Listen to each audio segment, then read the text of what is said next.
दोस्तों, आप सबका मीडिया बंधुओं का स्वागत है और नवरात्रों की सबको ढेर सारी शुभकामनाएं।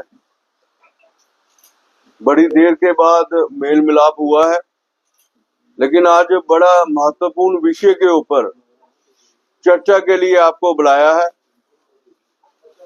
आज की प्रेस कॉन्फ्रेंस में मेरे साथ Anil ji, president mobile association और प्रेसिडेंट बहु प्लाजा एसोसिएशन, और मेरे साथ भरत केरनी जी, प्रेसिडेंट फुटवेयर एसोसिएशन, और राजीव जी, प्रेसिडेंट कंप्यूटर एसोसिएशन, और मेरे ऑफिस बीरर। आप सबका, आपके माध्यम से आप सबका स्वागत करता हूं।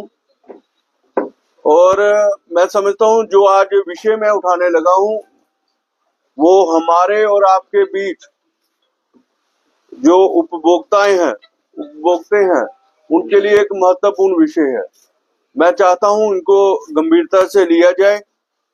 आपने सबने देखा होगा कि 19 मार्च को BIS ने दिल्ली में मोहन कोऑपरेटिव इंडस्ट्री एरिया में रेड किया था, फ्लिपकार्ट और अमेज़न के गोडाउन्स में। वहां लाखों रुपए की जो है नकली माल जो है बरामद किए गए थे, और उन मालों में कईयों पे ISI मार्क नहीं था, और जिन पे ISI मार्क लगा हुआ था वो नकली थे।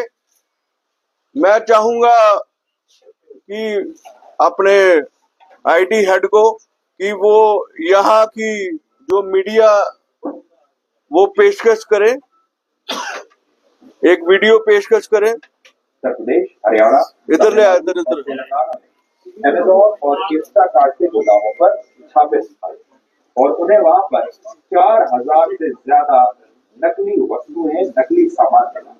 इन सभी सामानों पर नकली ISI मार्क लगा हुआ था, ताकि लोग ये पहचान ही ना सकें कि ये असली है ये नकली। और इन गोदामों से नकली स्मार्ट वॉचेस मिली है, नकली गीजर, नकली मिक्सर ग्राइंडर, नकली इंडक्शन चूल्हे, नकली ईयरफोन्स, मोबाइल फोन चार्जर और करीब 1.5 करोड़ रुपए का दूसरा सामान मिला है जो नकली था।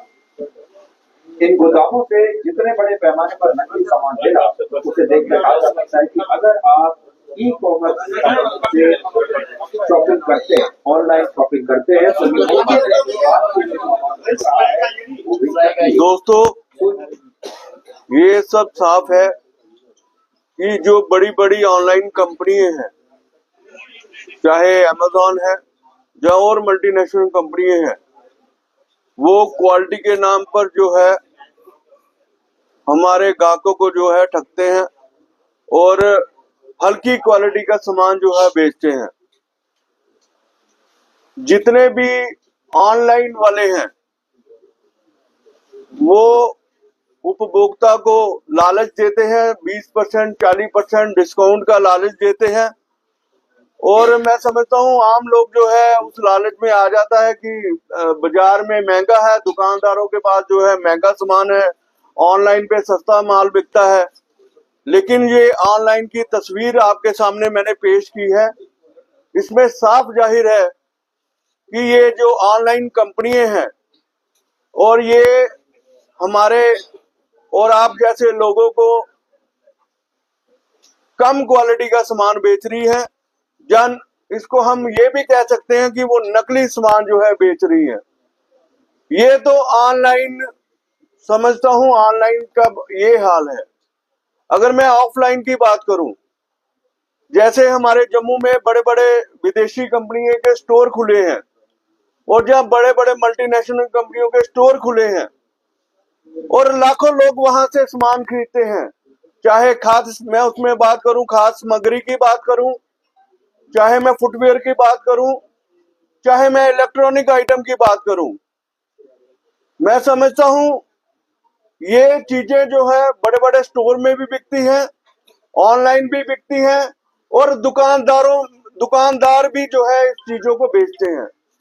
अगर मैं दुकानदारों की बात करूं तो दुकानदार जो है, आप देखो, एक पॉश एरिया में दुकान लेता है उसको सजावट करता है, एम्प्लॉयमेंट जनरेट करता है, और उसके बाद जो है सामान जो है दुकान अपनी दुकान पे रखता है। और उसके बाद आप देखो कितने डिपार्टमेंट जो है दुकानदारों के ऊपर चेकिंग करते हैं। एक जीएसटी डिपार्टमेंट है, FASSAI डिपार्टमेंट है, ISI डिपार्टमेंट है, BIS डिपार्टमेंट है, लीगल मेट्रोलॉजी डिपार्टमेंट है। ये सब डिपार्टमेंट जो है मैं समझता हूं रूटीन में दुकानदारों के ऊपर चेकिंग करते हैं। चेकिंग होनी भी चाहिए, लेकिन आज तक आपने ये नहीं सुना होगा कि कोई भी दुकानदार जो है गलत क्वालिटी का सामान बेचता है या नकली सामान बेचता है। आज तक जो है लोगों को ये कंप्लेंट कभी नहीं मिली कि हमारे दुकानदार भाई जो है वो इस तरह का सामान बेचते हैं। मैं समझता हूं ये बड़े बड़े स्टोर जो हैं, जो विदेशी कंपनियों के स्टोर यहां खुले हैं, कभी आपने सुना है कि इस तरह के डिपार्टमेंट वहां जाके जो है चेकिंग करते हो? कभी लीगल मेट्रोलॉजी ने वहां जाके चेकिंग की हो? कभी FSAI डिपार्टमेंट ने चेकिंग की हो? मैं समझता हूं जब ये बड़े बड़े डिपार्टमेंट के वहां जाके चेकिंग नहीं करते, मुझे समझ नहीं आती वो डिपार्टमेंट वहां बिकी बिल्ली क्यों बन जाता है। जहां तो उनके साथ कोई गहरी दोस्ती है, जहां ये डिपार्टमेंट वहां जाने से डरते हैं। मुझे समझ आता है दोस्तों।